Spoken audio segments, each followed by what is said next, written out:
ಭಗವಂತ ನೆಲೆಸುವ ಜಾಗನೇ ಪರಮ ಪಾವನ.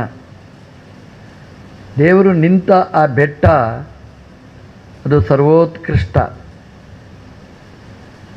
ಹಾಗಾಗಿ ಒಂದೊಂದು ಯುಗದಲ್ಲಿ ಒಂದೊಂದು ನಾಮ. ಅಂದರೆ ಆ ಬೆಟ್ಟ ಅದು ಇವತ್ತು ನಿನ್ನೆದ್ದಲ್ಲ. ನಾವೆಲ್ಲ ನಿನ್ನೆ ಬಂದವರು, ಇವತ್ತಿರುವವರು, ನಾಳೆ ಗೊತ್ತಿಲ್ಲ ನಮ್ಮದು. ಆದರೆ ಆ ಬೆಟ್ಟಗಳು ಅನಾದಿ, ಅನಂತ ಅದು. ಹಾಗಾಗಿ ಅಲ್ಲಿ ನೆಲೆಸಿದ ಭಗವಂತನ ವೈಭವ ಅದು ಅಂತ ಪುರಾಣ ಸಾರಿ ಹೇಳುತ್ತೆ. ಆ ಬೆಟ್ಟಗಳಿಗೂ ಹೆಸರಿಟ್ಟಿದ್ದಾರೆ. ಕೃತಯುಗದಲ್ಲಿ ವೃಷಭಾದ್ರಿ ಅಂತ ಹೆಸರು, ತ್ರೇತಾಯುಗದಲ್ಲಿ ಅಂಜನಾದ್ರಿ ಅಂತ ಹೆಸರು, ದ್ವಾಪರ ಯುಗದಲ್ಲಿ ಶೇಷಾದ್ರಿ ಅಂತ ಕರೀತಾರೆ, ಕಲಿಯುಗದಲ್ಲಿ ನಮ್ಮ ಯುಗದಲ್ಲಿ ವೆಂಕಟಾದ್ರಿ ಅಂತ ಕರೀತಾರೆ. ಪ್ರಾಯಶಃ ನಮ್ಮಲ್ಲಿ ಹೆಸರು ಇಡುವುದು ಅಂತಂದರೆ ಬರೀ ಮನುಷ್ಯರಿಗೆ ಮಾತ್ರ ಸೀಮಿತ ಅಲ್ಲ. ನಮಗೆ ಸಂಬಂಧಪಟ್ಟ ಎಲ್ಲ ವಸ್ತುಗಳಿಗೂ ಒಂದು ಹೆಸರು ಇರ್ತದೆ. ಮನೆಯಲ್ಲಿದ್ದ ನಾಯಿ ಮರಿಗೆ ಹೆಸರು ಇಡ್ತೇವೆ ಅಂತಂದರೆ ನಾಮಕರಣ ಅದು ಅತ್ಯಗತ್ಯವಾದ್ದು. ಈ ಬೆಟ್ಟಕ್ಕೆ ನಾಮಕರಣ ಮಾಡಿದ್ದಾರೆ. ನಮಗೆ ಅದನ್ನು ಏನು ನಮಗೆ ಸಂಕೇತಿಸ್ತದೆ ಅಂತಂದರೆ ನಮ್ಮ ಮನೆಯ ಒಂದೊಂದು ಭಾಗಕ್ಕೂ ನಾವು ಹೆಸರಿಡಬೇಕು. ಅದು ಏನಿರಬೇಕು ಹೆಸರಿಡಬೇಕು ಅಂತಂದರೆ ಆ ಹೆಸರಿನ ಹಿನ್ನೆಲೆಯಲ್ಲಿ ಭಗವಂತನ ಸ್ಮರಣೆ ಬರಬೇಕು, ಭಗವಂತನ ಸಾಧನೆಗೆ ಉಪಯುಕ್ತ ಆಗಬೇಕು. ಏನೋ ಒಂದು 2 ಅಕ್ಷರದ ನಾಮಕರಣ ಮಾಡಿ ಅದರಿಂದ ನಾವು ವಿಜೃಂಭಿಸಿದರೆ ಪುರುಷಾರ್ಥ ಇಲ್ಲ, ಬರೀ ವ್ಯವಹಾರ ಆಯ್ತು, ಅಷ್ಟೇ ಆಯಿತು. ಆ ಹೆಸರು ಕೇಳಿದಾಗ ಅಲ್ಲಿ ಸಾಧನೆ ನಡೀಬೇಕು, ಅದರಿಂದ ಭಗವಂತನ ಅನುಗ್ರಹ ಆಗಬೇಕು, ನಮಗೆ ಉತ್ಕರ್ಷ ಬರಬೇಕು. ಹಾಗಾಗಿ ನಮ್ಮ ಮನೆಯ ಒಂದೊಂದು ಕೋಣೆಗೆ ಒಂದೊಂದು ಹೆಸರಿಡಬೇಕು. ಮಗನ ಕೋಣೆ, ಮಗಳ ಕೋಣೆ, ಅಳಿಯನ ಕೋಣೆ ಹಾಗೆಲ್ಲ ಬೇಡ. ಕೇಶವ, ನಾರಾಯಣ, ವೆಂಕಟೇಶ, ಶ್ರೀನಿವಾಸ ಅಂತ ಸುರದ್ರುಮ, ಈ ಒಂದೊಂದು ಕೋಣೆಗೆ ಒಂದೊಂದು ಸರಿಟ್ಟಿದ್ದರೆ ಇದು ಇವತ್ತು ಸುರದ್ರುಮದಲ್ಲಿದ್ದೆ, ಇವತ್ತು ಶ್ರೀನಿವಾಸನ ಕೋಣೆಯಲ್ಲಿದ್ದೆ, ನಮ್ಮ ಬಾಯಿ ತೆಗೆದರೆ ದೇವರ ಸ್ಮರಣೆಗಳೇ ನಮಗೆ ಬರುತ್ತೆ. ಹಾಗಾಗಿ ಪ್ರತಿಯೊಂದು ವಸ್ತುವಿಗೂ ನಾವು ಭಗವಂತನ ಹೆಸರಿಡಬೇಕು ಅನ್ನೋದನ್ನು ಈ ಪುರಾಣ ನಮಗೆ ಎತ್ತಿ ತೋರಿಸಿದೆ. ಕೃತಯುಗದಲ್ಲಿ ವೃಷಭಾದ್ರಿ ಅಂತ ಕರೀತಿದ್ರು. ನೀನು ಆ ಕತೆ ಹೇಳಿದ್ದೆ. ವೃಷಭ ಅಂತಂದರೆ ಗೂಳಿ ಅಂತ ಅರ್ಥ, ಎತ್ತು ಅಂತ ಅರ್ಥ. ಸಾಮಾನ್ಯವಾಗಿ ಗೂಳಿ ಅಂತಂದರೆ ಅದು ಮದಕ್ಕೆ ಹೆಸರುವಾಸಿಯಾದದ್ದು. ಅದಕ್ಕೆ ಯುಕ್ತಾಯುಕ್ತ ವಿವೇಕ ಇರುವುದಿಲ್ಲ. ಆದರೆ ಈ ವೃಷಭಾದ್ರಿಯ ವೃಷಭ ಗೂಳಿಯ ದೈತ್ಯ ಇರ್ಬೋದು, ಆದರೆ ಅದರಲ್ಲಿ ಒಳ್ಳೆಯ ಸಚೇತನ ಒಬ್ಬ ಇದ್ದ. ವೃಷಭ ಅಂದರೆ ಶ್ರೇಷ್ಠ ಅಂತಲೂ ಇದೆ. ಪುರುಷರ್ಷಭ ಅಂದರೆ ಪುರುಷರಲ್ಲಿ ಶ್ರೇಷ್ಠನಾದವ. 2 ಜೀವರ ಕಾಂಬಿನೇಷನ್ನಲ್ಲಿತ್ತು. ಒಂದು ಕೆಟ್ಟ ದೈತ್ಯ, ಗೂಳಿ ದೈತ್ಯ ಒಬ್ಬ ಇದ್ದ, ಇನ್ನೊಬ್ಬ ಸಚೇತನ ಇದ್ದ. ಹಾಗೆ ಇಬ್ಬರೂ ಒಟ್ಟು ಸೇರಿದ್ರು. ಹಾಗಾಗಿ ಒಳ್ಳೆಯ ಸಾಧನೆ ನಡೆಯಿತು. ದೇವರನ್ನು ಒಲಿಸಿಕೊಂಡ, ದೇವರ ಪೂಜೆ ಮಾಡಿ ದೇವರನ್ನು ಒಲಿಸಿಕೊಂಡ. ನಾವು ನೆನಪಿಟ್ಟುಕೊಳ್ಬೇಕಾದ ಒಂದು ಅಂಶ ಇದೆ. ನಾವು ಪೂಜೆ ಮಾಡಬೇಕು, ಶಾಲಿಗ್ರಾಮಕ್ಕೆ ಅಭಿಷೇಕ ಮಾಡಬೇಕು, ಸುಮ್ಮನೆ ವೇಸ್ಟ್ ಅಂತ ನಮಗೆ ಅನಿಸುವುದುಂಟು. ಸಾಮಾನ್ಯವಾಗಿ ಹಾಗೇ ಒಂದು ಬೀಜ ನೆಟ್ಟರೆ ಮಣ್ಣಿನಲ್ಲಿ ನಮಗೆ ವೇಸ್ಟ್ ಅಂತ ಕಾಣಿಸ್ತದೆ. ಅದಕ್ಕೆ ನೀರು ಚಿಮ್ಮಿಸಬೇಕು, ಗೊಬ್ಬರ ಹಾಕಬೇಕು, ನರ್ಸರಿ ಮಾಡಬೇಕು, ರಗಳೆ ಕೆಲಸ ಅಂತ ಅನ್ನಿಸ್ತದೆ. ಆದರೆ ಅದು ಹೂ ಬಿಡುವಾಗ, ಹಣ್ಣು ಕೊಡುವಾಗ ಅಬ್ಬಾ ಏನು ಎಂಜಾಯ್ ಮಾಡ್ತೇವೆ ನಾವು. ಸಾಧನೆಯ ಪಥದಲ್ಲಿ ಯಾವಾಗಲೂ ಕಷ್ಟ. ಪರೀಕ್ಷೆಗೆ ಓದುವುದು, ನಿದ್ದೆ ಬಿಟ್ಟು ಅನ್ನ ಬಿಟ್ಟು ಓದಬೇಕು, ಕಷ್ಟ. ರಿಸಲ್ಟ್ ಬರುವಾಗ, ಜಾಬ್ ಸಿಗುವಾಗ, ಕೈ ತುಂಬ ಪೈಸೆ ಬರುವಾಗ ಎಷ್ಟು ಖುಷಿಯಾಗುತ್ತೆ. ಸಾಧನೆ ಅಂದರೆ ಹಾಗಿರ್ತದೆ. ಹಾಗೆ ಶಾಲಿಗ್ರಾಮಕ್ಕೆ ಪೂಜೆ ಮಾಡಿದ ನರಸಿಂಹ, ಶಾಲಿಗ್ರಾಮಕ್ಕೆ ದೈತ್ಯನಾದರೂ ಪೂಜೆ ಮಾಡಿದ, ಒಳಗಿದ್ದ ಚೇತನ. ಅದರ ಫಲವಾಗಿ ದೇವರನ್ನು ಕಾಣುವ ಯೋಗ ಬಂತು. ನಿತ್ಯ ನಾವು ದೇವರ ಪೂಜೆ ಮಾಡಿದರೆ ಇವತ್ತಲ್ಲ ನಾಳೆ, ನಾಳೆಲ್ಲ ನಾಡ್ದು ದೇವರು ನಮ್ಮ ಕಣ್ಣ ಮುಂದೆ ಬಂದು ನಿಲ್ತಾನೆ ಅನ್ನುವ ಸಾಧನೆಯನ್ನು ನಮಗೆ ಈ ಪುರಾಣ ನಮಗೆ ತೋರಿಸಿಕೊಟ್ಟಿದೆ. ನಮಗೆ ನಾಳೆನೇ ಬೀಜ ಹಣ್ಣು ಕೊಡಬೇಕು ಅಂತ ನಿರೀಕ್ಷೆ ಮಾಡಿದರೆ ತಪ್ಪು. ಅದಕ್ಕೊಂದು ಪಿರಿಯಡ್ ಅಂತಿರ್ತದೆ, ಅವಧಿ ಅಂತಿರ್ತದೆ. ಅಲ್ಲಿವರೆಗೆ ನಾವು ಕಾಯಬೇಕಾಗತ್ತೆ. ಸಾಧನೆಗೆ ಫಲ ಸಿಗಬೇಕಾದರೆ ನಾಳೆನೇ ಫಲ ಕೊಡುವುದಿಲ್ಲ. ವೃಷಭನಿಗೆ ದೇವರು ಒಲಿದ, ಯುದ್ಧ ಭಿಕ್ಷೆಯನ್ನು ಕೇಳಿದ, ಯುದ್ಧ ಮಾಡಿದ. ನಮ್ಮ ಜೀವನದಲ್ಲಿ ಯುದ್ಧ ಅನ್ನುವುದು ಅನಿವಾರ್ಯ. ಯಾರ ಜೊತೆಗೋ ಯುದ್ಧ ಮಾಡೋದಕ್ಕಿಂತ ನಮ್ಮ ದೇವರ ಹತ್ರ ಯುದ್ಧ ಮಾಡೋದೇ ಒಳ್ಳೆಯದು. ನಾವು ಬೈಬೇಕು ಅಂತ ಕಾಣಿಸ್ತದೆ, ಯಾರ್ಯಾರಿಗೂ ಬೈಬೇಡಿ, ದೇವರ ಹತ್ರನೇ ಹೋಗಿ ಬೈದು ಬಿಡಿ, ದೇವರು ಖುಷಿ ಪಡ್ತಾನೆ ಅಂತೆ. ದಾಸರೆಲ್ಲ ಇದ್ದರು. ಅವ್ರದ್ದು ಹೇಗೆ ಅಂತಂದರೆ, ಸಿಟ್ಟು ಬಂದರೆ ದೇವರಿಗೆ ಬೈಯುವುದು. ನಿನ್ನ ನೋಡಲು ಬಂದವ ನಾನಲ್ಲ, ನಿನ್ನ ದಾಸರ ನೋಡಲು ನಾನು ಬಂದೆ. ದೇವರು ದರ್ಶನ ಕೊಟ್ಟ, ತಕ್ಷಣ ಕೊಟ್ಟ. ಬೈದರೂ ಖುಷಿಯಲ್ಲಿ ಕೇಳ್ತಾನೆ ದೇವರು. ನಮ್ಮಲ್ಲೆಲ್ಲ ಬೈದರೆ ಕೇಳುವ ತಾಳ್ಮೆ ಉಳ್ಳವರು ಯಾರೂ ಇಲ್ಲ, ಎಲ್ಲ ಬಿ ಪಿಯೇ ಇರುವುದು. ನಮಗೇನಾಗಬೇಕು ಅಂದರೆ, ಬಿ ಪಿ ಅಂದರೆ ಬ್ಲಡ್ ಪ್ರೆಷರ್ ಆಗಬಾರ್ದು, ಬಿ ಪಿ ಅಂದರೆ ಭಗವಂತನ ಪ್ರೆಷರ್ ಆಗಬೇಕು. ಆವಾಗ ಭಗವಂತ ನಮಗೆ ಬಂದು ಒಲಿತಾನೆ. ದೇವರ ಕಡೆಗೆ ನಾವು ವಾಲಬೇಕು. ಏನಿದ್ರೂ ಅದು ಭಗವಂತನ ಜೊತೆಗೆ. ವೃಷಭಾಸುರ ಭಗವಂತನ ಜೊತೆಗೆ ಯುದ್ಧ ಭಿಕ್ಷೆಯನ್ನು ಕೇಳಿದ. ಕೊನೆಗೆ ಆ ಯುದ್ಧದಲ್ಲಿ ತನ್ನ ಮಡಿದ. ಆದರೆ ಅವನಿಗೆ ಎಂಥ ಯೋಗ ಬಂತು ಅಂತಂದರೆ, ದೇವರ ಕೈಯಲ್ಲಿ ಸಾಯುವ ಯೋಗ ಅವನಿಗೆ ಬಂತು. ಅವನು ಮರಣ ಹೊಂದಿದ್ರು, ಅವನ ಹೆಸರು ಅಜರಾಮರ ಆಯಿತು. ವೃಷಭಾದ್ರಿ ಅನ್ನುವ ಹೆಸರು ಅದು ಇವತ್ತೂ ಶಾಶ್ವತ. ಭಗವಂತನ ಮುಂದೆ ನಮ್ಮ ಪ್ರಾಣ ಹೋದರೆ ನಮ್ಮ ಜೀವನ ಅದು ಅಜರಾಮರ ಆಗುತ್ತೆ ಅಂತ. ವೃಷಭಾಸುರ ಭಗವಂತನ ಜೊತೆಗೆ ಯುದ್ಧ ಮಾಡಿದ. ನಾವು ಯುದ್ಧ ಮಾಡಬೇಕಾದ್ದು. ಯುದ್ಧ ಏನು? ಮಧ್ವಾಚಾರ್ಯರು ಹೇಳ್ತಾರೆ, ತನ್ನ ಕಿನ್ನೇತಿ ವಿದ್ವತ್ಸು ಮೀಮಾಂಸಿತಂ. ವಿದ್ವಾಂಸರು ಜಗಳಾಡ್ತಾ ಇರ್ತಾರೆ, ನೋಡುವವರಿಗೆ ಜಗಳ. ಅದು ಜಗಳ ಅಲ್ಲ, ಅದು ಭಗವಂತನ ಬಗ್ಗೆ ವಿಮರ್ಶೆಗಳು. ದೇವರು ಹೇಗಿರ್ತಾನೆ, ಹೀಗಿರ್ತಾನೆ ಅಂತ ಒಬ್ಬ ಹೇಳೋದು, ಹಾಗಿಲ್ಲ ಅವನು ಹೀಗಿರ್ತಾನೆ ಅಂತ ಇನ್ನೊಬ್ಬ ಹೇಳೋದು. ಹೀಗೆ ಜಗಳಾಡ್ತಾರೆ, ವಿವಾದ. ಈ ಜಗಳ ನೋಡಿ, ವೃಷಭಾಸುರನ ಜಗಳ ಭಗವಂತನ ಪ್ರತ್ಯಕ್ಷದಲ್ಲಿ ಪರ್ಯವಸಾನವಾಗಿ ಕೊನೆಗೆ ಭಗವಂತನಲ್ಲೇ ಅಜರಾಮರನಾದ. ನಮ್ಮ ಜೀವನ ಹಾಗಾಗಬೇಕು. ಶ್ರವಣ ಮನನ ಧ್ಯಾನಗಳ ಯುದ್ಧ ಜೀವನದುದ್ದಕ್ಕೆ ನಡೀಬೇಕು. ಬೆಳಗಿನಿಂದ ರಾತ್ರಿ ತನಕ ನಮ್ಮ ಜೀವನ ಯುದ್ಧ ನಡೆಯುತ್ತಲೇ ಇರ್ತದೆ. ಯಾವುದಕ್ಕೋಸ್ಕರನೋ ಮಾಡುವ ಯುದ್ಧ ಇದು. ಆ ಯುದ್ಧಕ್ಕಿಂತ ಸ್ವಲ್ಪ ಸ್ವಲ್ಪ ಹೊತ್ತಾದರೂ ಕೂಡ ನಮ್ಮ ಬೆಳಗಿನ ಸಾಯಂಕಾಲ ತನಕದ ನಮ್ಮ ಜೀವನ ಯುದ್ಧದಲ್ಲಿ ಭಗವಂತನಿಗೆ ಒಂದಿಷ್ಟು ಯುದ್ಧಕ್ಕೆ ಅವಕಾಶ ಕೊಟ್ಟರೆ ಭಗವಂತ ನಮ್ಮನ್ನು ಅಜರಾಮರಣ ಮಾಡಿಸ್ತಾನೆ ಅನ್ನುವ ಸಂದೇಶ ಈ ವೃಷಭಾಸುರನ ಕಥೆಯಲ್ಲಿ ನಾವು ನೋಡಿದ್ದೇವೆ. ವೃಷಭನ ನಂತರ ತ್ರೇತಾಯುಗದಲ್ಲಿ ಅಂಜನಾದ್ರಿ ಅಂತ ಕರೀತಾರೆ. ಇದು ಮತ್ತೊಂದು ರೀತಿಯ ಸಾತ್ವಿಕ ಸಾಧನೆ, ಒಬ್ಬ ಹೆಣ್ಮಗಳ ಸಾಧನೆ.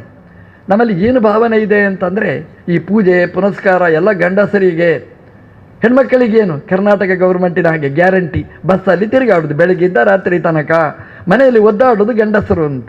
ಹಾಗಿಲ್ಲ. ಸಾಧನೆ ಅಂತಂದರೆ ಯಾರಿಗೆ ಫಲ ಬೇಕು ಅವರಿಗೆ ಸಾಧನೆ ಅನ್ನೋದು ಅನಿವಾರ್ಯವಾದ. ಸಾಧನೆ ಅನ್ನೋದು ಇಂಡಿವಿಜುವಲ್, ಗಂಡನ ಜೊತೆಗೆ ಮಾಡಿ. ಆದರೆ ಇಂಡಿವಿಜುವಲ್ ಸಾಧನೆ ಅನ್ನುವಂಥದ್ದು ಮುಖ್ಯ. ಅಂದರೆ ಒಳಗಿನಿಂದ ಭಗವಂತನ ಜ್ಞಾನ ಅನ್ನೋದು ಪ್ರತಿಯೊಬ್ಬರಿಗೂ ಬೇಕು. ಭಕ್ತಿ ದೇವರ ಬಗ್ಗೆ ಎಲ್ರಿಗೂ ಬೇಕಾದ್ದು. ಅದಕ್ಕೊಂದು ಉದಾಹರಣೆ ಅಂಜನಾದೇವಿ. ಅಂಜನಾದೇವಿ ಕೇಸರಿಯಿಂದ ತನ್ನ ಗಂಡನಿಂದ ಮಗನನ್ನು ಪಡೆಯಲಿಕ್ಕಾಗದೇ ಇದ್ದಾಗ ಈ ಬೆಟ್ಟಕ್ಕೆ ಬಂದು ತಪಸ್ಸು ಮಾಡ್ತಾಳೆ. ಬೆಟ್ಟ ಅನಾದಿ. ಅಂಜನಾದೇವಿ ಆ ಬೆಟ್ಟದಲ್ಲಿ ಸಾಧನೆ ನಡೆಸ್ತಾಳೆ. ಕತೆ ಹೇಳುವಾಗ ಸುಲಭದಲ್ಲಿ ಹೇಳಿಬಿಡ್ತೇವೆ, ಅಂಜನೆ ತಪಸ್ಸು ಮಾಡಿದ್ಲು, ವಾಯುದೇವರು ಪ್ರತ್ಯಕ್ಷ ಆದರು, ಫಲ ಕೊಟ್ಟರು ಅಂತ. ಒಂದು ಸಲ ಆಲೋಚನೆ ಮಾಡಿ, ಒಂದು ಹೆಣ್ಮಗಳು ಒಂದು ಮನೆಯಲ್ಲಿ ಒಂಟಿಯಾಗಿರ್ತಾಳೆ ಅಂದರೆ ಭಯ ಪಡ್ತಕ್ಕಂತಹದ್ದು. ಅಂಥ ಸಂದರ್ಭದಲ್ಲಿ ಒಂದು ಗೊತ್ತು ಗುರಿ ಇಲ್ಲದೆ ಇರತಕ್ಕಂತಹ ಈ ಬೆಟ್ಟದಲ್ಲಿ ತಪಸ್ಸು ಮಾಡ್ತಾಳೆ ಅಂತಂದರೆ ಎಂತಹ ಸಾಧನೆ ಇರಬಹುದು ಅಂತ. ಅಂದರೆ ದೇವರ ಮೇಲೆ ಎಂಥ ಅಚಲವಾದ ನಿಷ್ಠೆ ಅಂತ ನಾವು ಅನುಸಂಧಾನ ಮಾಡಬೇಕು. ಇಲ್ಲೆಲ್ಲ ಬೆಟ್ಟ ಹತ್ತುವಾಗ ಬೋರ್ಡ್ ಹಾಕಿರ್ತಾರೆ, ಅದು ಇಷ್ಟು ಹೊತ್ತಿನ ಮೇಲೆ ಬರಬೇಡಿ, ಇಷ್ಟು ಹೊತ್ತಿನೊಳಗೆ ಇವತ್ತು ಸೈಂಟಿಫಿಕ್ ಆಗಿ ಇಷ್ಟು ಅಡ್ವಾನ್ಸ್ ಆದಂಥ ಈ ಕಾಲದಲ್ಲಿಯೂ ಕೂಡ ಬೋರ್ಡ್ ಹಾಕಿರ್ತಾರೆ, ಚಿಕ್ಕ ಮಕ್ಕಳು ಬರಬೇಡಿ, ಹೆಣ್ಮಕ್ಕಳು ಬರಬೇಡಿ, ಹೀಗೆಲ್ಲ ಬೋರ್ಡ್ಗಳನ್ನು ಹಾಕಿರ್ತಾರೆ. ಆ ಕಾಲ ತ್ರೇತಾಯುಗದ ಕಾಲ. ಅಂಜನಾದೇವಿ ಒಬ್ಬ ಹೆಣ್ಮಗಳು ಬಂದು ತಪಸ್ಸು ಮಾಡ್ತಾಳೆ. ಮತಂಗ ಋಷಿಯ ಮಾರ್ಗದರ್ಶನ. ಅಲ್ಲೊಂದು ರಾಮಾಯಣದಲ್ಲಿ ಕತೆ ಕೇಳಿದ್ದೇವೆ ನಾವು, ಶಬರಿಯ ಕತೆ. ಒಂಟಿ ಹೆಣ್ಮಗಳು ತಪಸ್ಸು ಮಾಡಿದ್ಲು ಅಂತ. ತಲೆ ಕೂದಲು ಕಪ್ಪಾಗಿದ್ದಾಗ ತಪಸ್ಸು ಶುರು ಮಾಡಿದ್ಲು. ತಲೆ ಕೂದಲು ಬಿಳಿಯಾದಾಗ ರಾಮದೇವರು ದರ್ಶನ ಕೊಟ್ಟರು ಅಂತ ರಾಮಾಯಣ ಹೇಳುತ್ತೆ. ಅಂದರೆ ಸಾಧನೆ ಅದು ಕಪ್ಪು ಹೋಗಿ ಬಿಳಿಯಾಗುವ ತನಕನೂ ನಮ್ಮ ಸಾಧನೆ ಮುಂದುವರಿಬೇಕು ಅನ್ನೋದನ್ನು ಅದು ನಮಗೆ ನೆನಪಿಸ್ತದೆ. ಅದೇ ರೀತಿಯಾಗಿ ಅಂಜನಾದೇವಿ ತಪಸ್ಸು ಮಾಡ್ತಾಳೆ. ಅಂಜನಾ ಅಂತಂದರೆ ಆ ಅಂದರೆ ಭಗವಂತ, ಅಜ, ಆ ಅಂದರೆ ಮೊದಲನೇ ಅಕ್ಷರ, ಆ ಅಂದರೆ ಭಗವಂತ. ಅವನಿಗೆ ಸಂಬಂಧಪಟ್ಟ ಜನ ಅವಳು. ನಾವು ಏನಾಗಬೇಕು ಅಂತಂದರೆ ಯಾರಿಗೋ ಸಂಬಂಧಪಟ್ಟ ಜನ ಆಗಬಾರದು, ದೇವರಿಗೆ ಸಂಬಂಧಪಟ್ಟ ಜನ ಆದರೆ ನಾವು ದೊಡ್ಡ ಜನ. ಇವತ್ತು ದೊಡ್ಡ ಜನ ಅಂದರೆ ದೇವರನ್ನು ವಿರೋಧಿಸುವ ಅಂದರೆ ದೊಡ್ಡ ಜನ, ಹಾಗಾಗಬಾರ್ದು. ದೇವರನ್ನು ಪ್ರೀತಿಸುವವ ದೊಡ್ಡ ಜನ. ಇವತ್ತು ನಾವು ಎರಡೂ ನೋಡ್ತೇವೆ. ತಮಿಳುನಾಡಲ್ಲಿ ದೇವರನ್ನು ದ್ವೇಷ ಮಾಡುವವ ದೊಡ್ಡ ಜನ ಆದರೆ ನಮ್ಮ ಭಾರತ ದೇಶದಲ್ಲಿ ದೇವರನ್ನು ಪ್ರೀತಿ ಮಾಡುವವ ದೊಡ್ಡ ಜನ. ನಾವು ಹಾಗಾಗಬೇಕು, ಅಂಜನ ಆಗಬೇಕು. ದೇವರನ್ನು ಪ್ರೀತಿಸಿ ದೊಡ್ಡ ಜನವರ ಆಗಬೇಕಾದ್ದು, ಅದು ಶಾಶ್ವತವಾದ ಅದು ಪದವಿ. ಅಂಜನಾ ಅವಳ ಹಾಗಿದ್ಲೋಳು. ಅಂಜನಾದೇವಿ ತಪಸ್ಸು ಮಾಡ್ತಾಳೆ. ತಪಸ್ಸಿನ ಫಲವಾಗಿ ವಾಯುದೇವರು ಪ್ರತ್ಯಕ್ಷ ಆಗ್ತಾರೆ. ವಾಯು ನಮಗೆ ಬೇಕು, ಅದು ನಮಗೆ ಫಲ ಕೊಡುವ ವಾಯುದೇವರಾಗಬೇಕು. ಕರ್ನಾಟಕ ಸಂಘದಲ್ಲಿ ಒಳಗೆ ಪ್ರವೇಶ ಮಾಡಿದರೆ ವಾಯುದೇವರ ಅನುಗ್ರಹ ತುಂಬ ಇದೆ. ನಾನು ಬರುವಾಗ ಮೈ ಮೇಲೆ ಬಟ್ಟೆ ಇರಲಿಲ್ಲ, ಈಗ ಒಂದು ಬಟ್ಟೆನೂ ಸಾಕಾಗ್ತಾ ಇಲ್ಲ, ಅಷ್ಟು ವಾಯುದೇವರ ಅನುಗ್ರಹ ತುಂಬ ಇದೆ, ತಂಪಾದ್ದು. ಆದರೆ ಇಲ್ಲಿ ಕರ್ನಾಟಕ ಸಂಘದಲ್ಲಿ ಏನು ವಿಶೇಷ ಅಂತಂದರೆ ಈ ವಾಯುದೇವರ ಅನುಗ್ರಹವೂ ಇದೆ, ಅಲ್ಲಿ ಪ್ರವಚನ ಕೇಳಿದರೆ ಆ ವಾಯುದೇವರ ಅನುಗ್ರಹವೂ ನಮಗಾಗುತ್ತೆ. ಹಾಗಾಗಬೇಕಾದ್ದು ಎರಡೂ ಬೇಕು ನಮಗೆ. ಅಂಜನಾದೇವಿಗೆ ವಾಯುದೇವರ ಅನುಗ್ರಹ ಆಯಿತು, ವಾಯುದೇವರು ಫಲವನ್ನು ಕೊಟ್ಟರು. ಫಲ ಕೊಟ್ಟದರ ಪ್ರಭಾವವಾಗಿ ಅಂಜನಾದೇವಿ ಗರ್ಭವತಿಯಾಗ್ತಾಳೆ. ಗರ್ಭವತಿಯಾಗಿ ವಾಯುದೇವರನ್ನೇ ಮಗನನ್ನಾಗಿ ಪಡೀತಾಳೆ. ಆಂಜನೇಯ ದೇವರ ಆವಿರ್ಭಾವ ಆಗುತ್ತೆ. ತ್ರೇತಾಯುಗದ ಆಂಜನೇಯ ಹನುಮಂತ ದೇವರ ಅವಿಚ್ಛಿನ್ನ ಭಕ್ತರು. ಅದಕ್ಕೆ ಕಾರಣ ಅಮ್ಮನ ತಪಸ್ಸು. ನಾವು ನೆನಪಿಟ್ಟುಕೊಳ್ಬೇಕಾದ್ದು, ತಾಯಿಯ ಸಾಧನೆಯಲ್ಲಿ ಮಕ್ಕಳಿಗೂ ಫಲ ಇದೆ. ತಾಯಂದಿರು ಮಾಡುವ ಸಾಧನೆ, ಆ ತಾಯಿಯ ಗರ್ಭದಲ್ಲಿ ಬೆಳೆಯುವ ಭ್ರೂಣ, ಆ ಮಗು, ಆ ಶಿಶುವಿಗೆ ಆ ಎಲ್ಲ ಸಂಸ್ಕಾರಗಳು ಅದರಲ್ಲಿ ಮೂಡಿ ಬರ್ತವೆ. ತಾಯಂದಿರು ಚೆನ್ನಾಗಿದ್ದರೆ ಮಕ್ಕಳು ಚೆನ್ನಾಗಿರ್ತಾರೆ ಅನ್ನೋದಕ್ಕೆ ಅಂಜನಾದೇವಿ ಒಳ್ಳೆಯ ಉದಾಹರಣೆ. ಅಂಜನಾದೇವಿ ಮಾಡಿದ ಮಹಾ ಸಾಧನೆಯ ಫಲವಾಗಿ ಸತ್ಪುತ್ರ ರತ್ನ ಜೀವೋತ್ತಮರಾದ ವಾಯುದೇವರನ್ನು ಮಗನನ್ನಾಗಿ ಪಡೀತಾಳೆ. ಆದರೆ ಆ ಬೆಟ್ಟಕ್ಕೆ ಆಂಜನೇಯಾದ್ರಿ ಅಂತ ಹೆಸರಿಡಲಿಲ್ಲ, ಅಂಜನಾದ್ರಿ, ಅಂಜನಾ ಬೆಟ್ಟ ಅಂತ, ಅಂಜನಾಚಲ ಅಂತ ಹೆಸರಿಟ್ಟರು. ಯಾಕೆ ಅಂತಂದರೆ ಅಂಜನಾದೇವಿಯ ಸಾಧನೆ ಅದು ದೊಡ್ಡದು. ಸಾಧನೆ ಮಾಡಿದರೆ ಫಲ ಆಗುತ್ತೆ ಅನ್ನೋದಕ್ಕೆ ಆ ಬೆಟ್ಟ ದೊಡ್ಡ ಶಕ್ತಿ. ಅದಕ್ಕೆ ಉದಾಹರಣೆ ಅಂಜನಾದೇವಿ. ನಮಗೆ ಕೆಲವು ಸಲ ಅನಿಸುವುದುಂಟು, ದೇವರಿಗೆ ಪ್ರದಕ್ಷಿಣೆ ಮಾಡ್ತೇವೆ, ನಮಸ್ಕಾರ ಮಾಡ್ತೇವೆ, ಪೂಜೆ ಮಾಡ್ತೇವೆ, ಎಷ್ಟು ಹರಕೆ ಹೊತ್ತಿರ್ತೇವೆ, ದೇವರು ಪ್ರಾಬ್ಲಮ್ ಸಾಲ್ವ್ ಮಾಡೋದಿಲ್ಲ. ದೇವರು ಮಾಡಿರ್ತಾರೆ. ಆದರೆ ನಮ್ಮದು ಹೇಗೆ ಅಂತಂದರೆ ಸಮುದ್ರ ಸ್ನಾನದ ಹಾಗೇನೆ. ಸಮುದ್ರಕ್ಕೆ ಹೋಗಿ ಸ್ನಾನ ಮಾಡಿದರೆ ಒಂದು ಅಲೆ, ಅದು ಹೋಯಿತು ಅಂದರೆ ಮತ್ತೊಂದು ಅಲೆ. ನಮ್ಮ ಜೀವನ ಅಂದರೆ ಹಾಗೆ. ಸಂಸಾರದಲ್ಲಿ ಅಲೆಗಳು ಅಲೆ ಅಲೆಯಾಗಿ ಬರುತ್ತಲೇ ಇರ್ತದೆ. ಒಂದು ಸಮಸ್ಯೆ ಹೋಯಿತು ಅಂದರೆ ಇನ್ನೊಂದು ಸಮಸ್ಯೆ ಬರುತ್ತೆ. ಸಂಸಾರ, ಈ ಸಮುದ್ರಕ್ಕೆ ಹೋದವ ನನಗೆ ಅಲೆ ಬರಬಾರದು ಅಂತ ನಿರೀಕ್ಷೆ ಮಾಡಿದರೆ ಅದೆಷ್ಟು ತಪ್ಪು. ಈ ಸಂಸಾರದಲ್ಲಿಯೂ ಕೂಡ ಹಾಗೆಯೇ ಸಮಸ್ಯೆಗಳು ಬರಬಾರದು ಅನ್ನೋದು ತಪ್ಪು. ಸಂಸಾರಕ್ಕೆ ಬಂದ ಮೇಲೆ ಅಲೆಗಳು ಬರ್ತವೆ, ಆದರೆ ನಾವು ಅಲೆಮಾರಿಗಳಾಗಬಾರದು. ನಾವು ಅಲೆಯಲ್ಲಿ ಗೆದ್ದು ಬರಬೇಕು. ಅಲೆಯಲ್ಲಿ ಗೆಲ್ಲುವವರೂ ಇರ್ತಾರೆ, ಸೋಲುವವರೂ ಇರ್ತಾರೆ. ನಾವು ಗೆಲ್ಲಬೇಕು ಅನ್ನೋದನ್ನು ನಮಗೆ ತೋರಿಸಿಕೊಟ್ಟಿದೆ ಅಂಜನಾದೇವಿ. ಎಷ್ಟು ಅಲೆಗಳನ್ನು ಎದುರಿಸಿದ್ದಾಳೆ ತಾಯಿ, ಆದರೆ ಅದರ ಫಲವಾಗಿ ವಾಯುದೇವರ ಪುತ್ರರತ್ನವನ್ನು ಪಡೆದಿದ್ದಾಳೆ. ಇದು ಸಾಧನೆಗೆ ಸಿಕ್ಕಿದ ಫಲ. ಭಗವಂತನ ಪ್ರೀತಿಗೋಸ್ಕರ ಮಾಡಿದ ಸಾಧನೆ ಎಂದೂ ನಿಷ್ಫಲ ಆಗುವುದಿಲ್ಲ ಅಂದಕ್ಕೆ ಅಂಜನಾದೇವಿ ಉದಾತ್ತವಾದ ಉದಾಹರಣೆ. ಅದಕ್ಕೆ ಅಂಜನಾದ್ರಿ ಅಂತ ಹೆಸರು ಸಾರ್ಥಕವಾಯಿತು. ನಮ್ಮದು ಶರೀರನೂ ಒಂದು ಅಂಜನಾದ್ರಿ ಆಗಬೇಕು. ಅಂಜನಾದೇವಿಯ ತಪಸ್ಸು ಇಲ್ಲಿ ನಡೆಯಬೇಕು. ಇಲ್ಲಿ ಅಂಜನಾದೇವಿಯ ತಪಸ್ಸು ನಡೆದರೆ ಅದರ ಫಲವಾಗಿ ಆಂಜನೇಯನ ಆವಿರ್ಭಾವ, ಅದರ ಫಲವಾಗಿ ರಾಮದೇವರ ಕಾರುಣ್ಯ ನಮ್ಮ ಮೇಲೆ ಹರಿಯಲಿಕ್ಕೆ ಸಾಧ್ಯ ಅನ್ನೋದನ್ನು ನಾವು ಆ ವೆಂಕಟಾದ್ರಿಯನ್ನು ಹತ್ತುವಾಗ ನಾವು ಅನುಸಂಧಾನ ಮಾಡಬೇಕು. ಇದು ಅಂಜನಾದ್ರಿ, ಅಂಜನಾದೇವಿಯ ಸಾಧನ ಭೂಮಿ ಇದು. ಇದರ ಫಲವಾಗಿ ಆಂಜನೇಯನ ಆವಿರ್ಭಾವ ಅನ್ನೋದನ್ನು ನಾವು ಮರೆಯಬಾರದು. ಹಾಗಾಗಿ ಅದನ್ನು ಅನುಸಂಧಾನ ಮಾಡಿ ನಾವು ಬೆಟ್ಟ ಹತ್ತಿದರೆ ನಮಗೆ ದೇವರು ಬೇಕಾದ ಫಲವನ್ನು ಕೊಡ್ತಾರೆ. ಕೆಲವರು ಹೇಳ್ಬೋದು, ನಮ್ಮ ಮಕ್ಕಳಿದ್ದಾರೆ, ನಮಗೆ ಬೇಕಾಗಿಲ್ಲ ಬೆಟ್ಟ ಹತ್ತೋದು ಅಂತ. ಮಕ್ಕಳು ಅನ್ನುವುದು ಒಂದು ಸಂಕೇತ ಮಾತ್ರ. ಮಗು ಹುಟ್ಟಿರ್ಬೋದು, ಆದರೆ ಆ ಮಗುವಿಗೆ ಲಕ್ಷಣಗಳಿರಬೇಕು. ಒಂದು ತಾಯಿ ನಮಸ್ಕಾರ ಮಾಡಿಲ್ದಂತೆ ಒಬ್ಬ ಗುರುಗಳಿಗೆ. ಮಾಡಿದಾಗ ಅವರು ಹೇಳಿದ್ರಂತೆ, ಸತ್ಪುತ್ರವತಿ ಭವ ಅಂತ. ಆ ಹೆಣ್ಮಕ್ಕಳು ತಲೆ ಬಡಿಕೊಂಡ್ಲಂತೆ, ನನಗೆ 10 ಮಕ್ಕಳಿದ್ದಾರೆ, ಇನ್ಯಾಕೆ ಮಕ್ಕಳು ಅಂತ. ಅಂದರೆ ಸತ್ಪುತ್ರವತಿ ಭವ ಅಂದರೆ ಇನ್ನೊಂದು ಮಗು ಹುಟ್ಟಲಿ ಅಂತ ಆಶೀರ್ವಾದ ಮಾಡಿದರು ಅಂತ.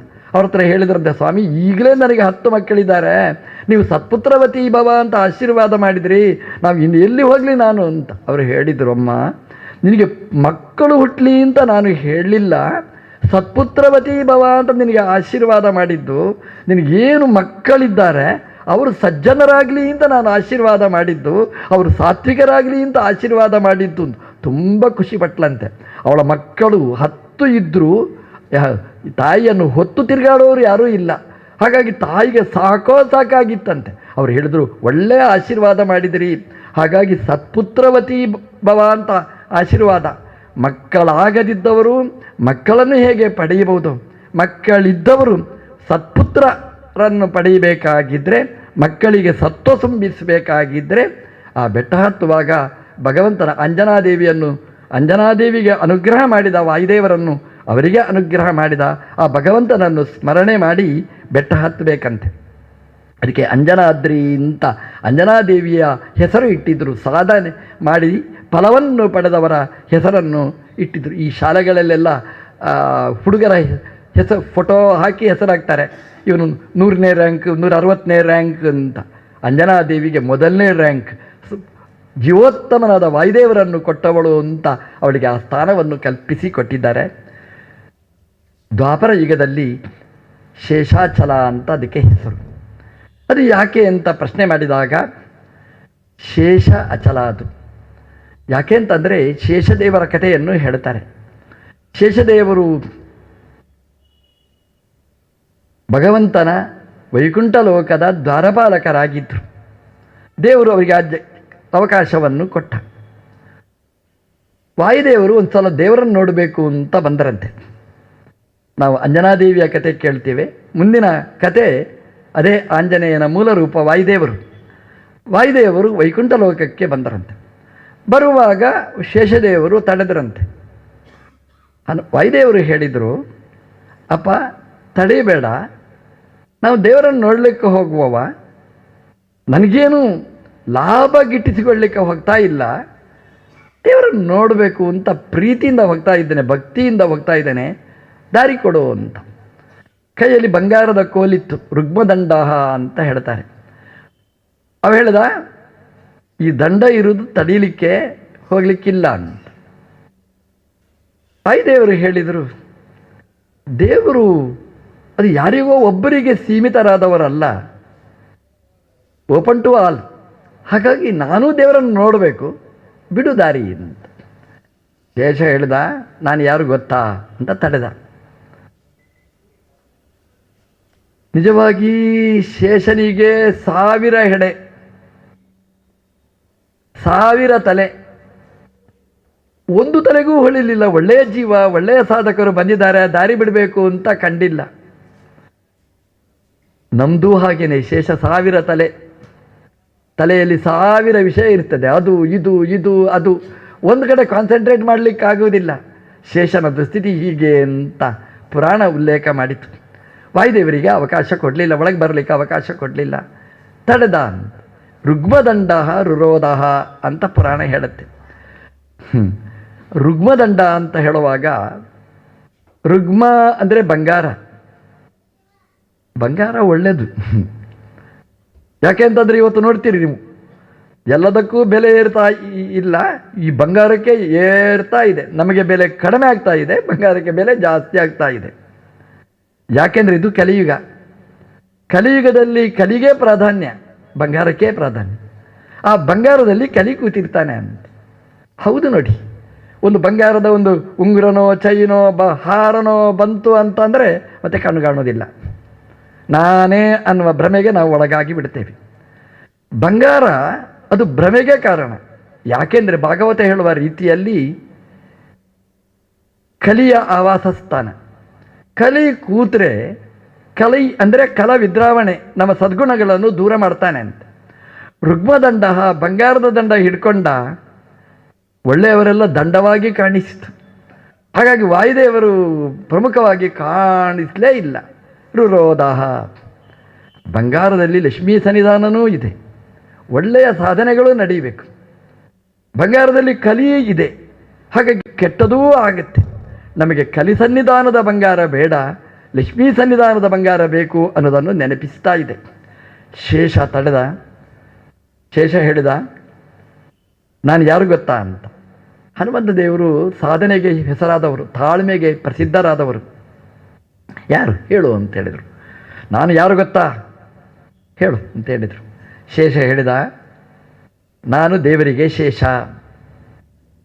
ಅಂದರೆ ನಾನು ದೇವರಿಗೆ ಬಹಳ ಬೇಕಾದವ, ನಾನು ಇಲ್ಲದೆ ದೇವರಿಲ್ಲ ಅಂತ ಹೇಳಿದ. ಅಲ್ಲಿವರೆಗೆ ಬಂದ ನೋಡಿ. ಬಂಗಾರದ ದಂಡದ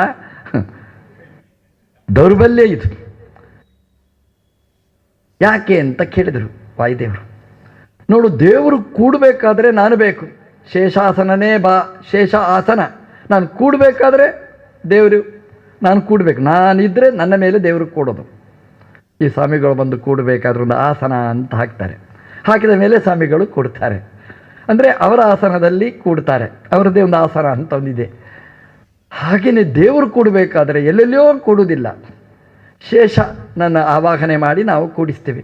ಈ ಕಲಶ ಎಲ್ಲ ಅನಂತ ಪದ್ಮನಾಭ ಕಲಶ ಅಂತ ಹೇಳ್ತೇವೆ ನಾವು. ಅಲ್ಲಿ ಶೇಷನನ್ನು ಆವಾಹನೆ ಮಾಡ್ತೇವೆ, ಅದರ ಮೇಲೆ ದೇವರನ್ನು ಕೂಡಿಸ್ತೇವೆ. ಅಂದರೆ ಶೇಷನ ಮೇಲೆ ದೇವರು ಕೂಡ್ತಾನೆ. ಶೇಷ ಇಲ್ಲದೆ ಅಶೇಷನಾದ ಭಗವಂತ ಕೊಡುವುದಿಲ್ಲ. ಶೇಷ ಹೇಳಿದ, ದೇವರು ಕೂಡಬೇಕಾದ್ರೆ ನಾನು ಬೇಕು, ನಾನು ಶೇಷಾಸನ ಅಂತ ಹೇಳಿದ. ಸರಿ, ಮತ್ತೇನು? ದೇವರು ಮಲಗಬೇಕಾದ್ರೆ ನಾನು ಬೇಕು ಅಂತ ಹೇಳಿದ. ಯಾಕೆ?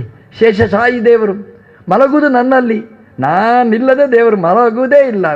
ದೇವರು ಮಲಗಬೇಕಾದ್ರೆ ನಾನು ಬೇಕು, ದೇವರು ಕೂಡಬೇಕಾದ್ರೆ ನಾನು ಬೇಕು, ಅಷ್ಟೇನಾ ಅಂತ ಕೇಳಿದ್ರು.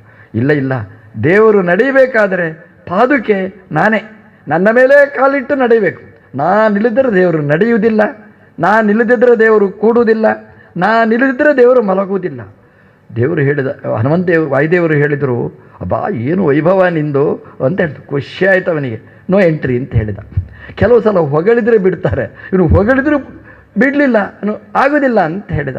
ನಾನು ಎತ್ತರದಲ್ಲಿರುವವ ಅಂತ ಹೇಳಿದ. ದೇವರ ಪರ್ಯಂಕದಲ್ಲಿ ಇರುವವ ನಾನು, ಹಾಗಾಗಿ ನಾನು ಎತ್ತರದಲ್ಲಿರುವವ, ನೀನು ಹೊರಗೆ ಇರುವವ, ನನಗೂ ನಿನಗೂ ಎಷ್ಟು ಅಂತರ ಅಂತ ವಾಯುದೇವರನ್ನು ಹೀಯಾಡಿಸಿದ. ಅಂದರೆ ನಾನು ಒಳಗಿರುವವ, ನೀನು ಹೊರಗಿರುವವ, ಹಾಗಾಗಿ ಹೊರಗಿರುವವರು ಒಳಗಿರುವವರನ್ನು ಕೆಣಕಲಿಕ್ಕೆ ಹೋಗಬೇಡಿ ಅಂತ. ಪುರಾಣದಲ್ಲಿ ತಮಾಷೆಯ ಮಾತಿದೆ, ಒಳಗಿದ್ದವರೆಲ್ಲ ಒಳ್ಳೆಯವರು ಅಂತಾದರೆ ಇಲಿ ಹೆಗ್ಗಣಗಳು ಒಳಗಿರ್ತದೆ, ಅದೇನು ಶ್ರೇಷ್ಠ ಅಂತ ಅರ್ಥನಾ ಅಂತ ಹೇಳಿದರು. ಹೊರಗಿಂದ ಆನೆ ಇರ್ತದೆ, ಹಾಗಾದರೆ ಅದು ನಿಕೃಷ್ಟ ಅಂತ ಅರ್ಥನ? ಇಲಿ ಹೆಗ್ಗಣಕ್ಕಿಂತ ಆನೆ ಕೆಳಗೆ ಅಂತ ಹೇಳ್ತಾರ, ಗಜಾಂತ ಐಶ್ವರ್ಯ ಅಂತ ಹೇಳ್ತಾರೆ.